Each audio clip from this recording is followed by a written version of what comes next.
এদিকে আম রপ্তানি নিয়ে দুশ্চিন্তায় চাষিরা। বৃষ্টির কারণে আম হারভেস্ট করতে না পারায় পেকে পচে যাচ্ছে আম, আবার বৃষ্টির মধ্যে আম পারলেও শুকানো যাচ্ছে না।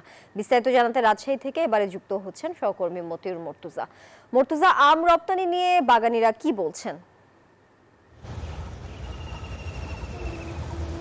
তানিয়া, রাজশাহীতে আম রপ্তানি নিয়ে দুশ্চিন্তায় পড়েছেন আম চাষি এবং রপ্তানিকারকরা। বৃষ্টির কারণে আম হারভেস্ট করা যাচ্ছে না, হারভেস্ট করলেও কিন্তু আমের রং নষ্ট হয়ে যাচ্ছে, আম পচে যাচ্ছে। আমরা রাজশাহীর বেশ কিছু রপ্তানিকারকদের সঙ্গে কথা বলেছি, তারা বলছেন যে বৃষ্টির কারণে আম পারলেও কিন্তু শুকানো যাচ্ছে না, আমে পানি পড়ে কালার নষ্ট হয়ে যাচ্ছে। আর কৃষি গবেষকরা বলছেন রাজশাহীতে যদি প্যাকিং হাউস এবং হট ওয়াটার ট্রিটমেন্ট সুবিধা চালু থাকতো তাহলে হয়তো এই সমস্যার সমাধান হতো। আর এছাড়া রপ্তানিযোগ্য আম ফুড ব্যাগিং হয়, তা পাড়ার সঙ্গে সঙ্গে কিন্তু শুকাতে হয় এবং বৃষ্টির কারণে শুকানো কিন্তু যাচ্ছে না, ফলে আর আমের যে কালার সেই কালার কিন্তু নষ্ট হয়ে যাচ্ছে, যার কারণে যারা চাষি রয়েছেন আম পাড়তে পারছেন না। আর আম না পাড়ার কারণে কিন্তু আম পেকে কিন্তু পড়ে যাচ্ছে বা নষ্ট হয়ে যাচ্ছে। শেষ কল আম কিন্তু যে দেশের যে প্রচলিত বাজারে যে দাম, সেই দামে কিন্তু রপ্তানিকারকরা বিক্রি করতে বাধ্য হচ্ছেন। ফলে রপ্তানিযোগ্য যে ফুড ব্যাগিং আম, সেই আম উৎপাদন খরচ কিন্তু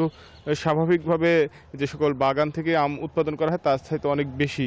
ফলে এই বাজার মূল্যে বিক্রি করতে গেলে কিন্তু কৃষকরা অনেক বেশি ক্ষতিগ্রস্ত হন। আর রাজশাহীতে এবছর 200 মেট্রিক টন আম রপ্তানির লক্ষ্যমাত্রা নির্ধারণ করা হয়েছিল, কিন্তু এখন একেবারে ভরা মৌসুম, কিন্তু এখন পর্যন্ত কিন্তু কোনো ধরনের আম কিন্তু বিদেশে রপ্তানি হয়নি। তবে কৃষি অফিসাররা বলছেন যে এখনো সময় আছে, যে সকল আম এখনো রপ্তানি যোগ্য আছে, বাগানে আছে, সেগুলো হয়তো মৌসুমের মধ্যেই রপ্তানি করা সম্ভব হবে। তবে কৃষকদের দুশ্চিন্তা কিন্তু কৃষি অফিসের আশ্বাসেও কাটছে না। এই ছিল রাজশাহী থেকে সর্বশেষ। তানিয়া।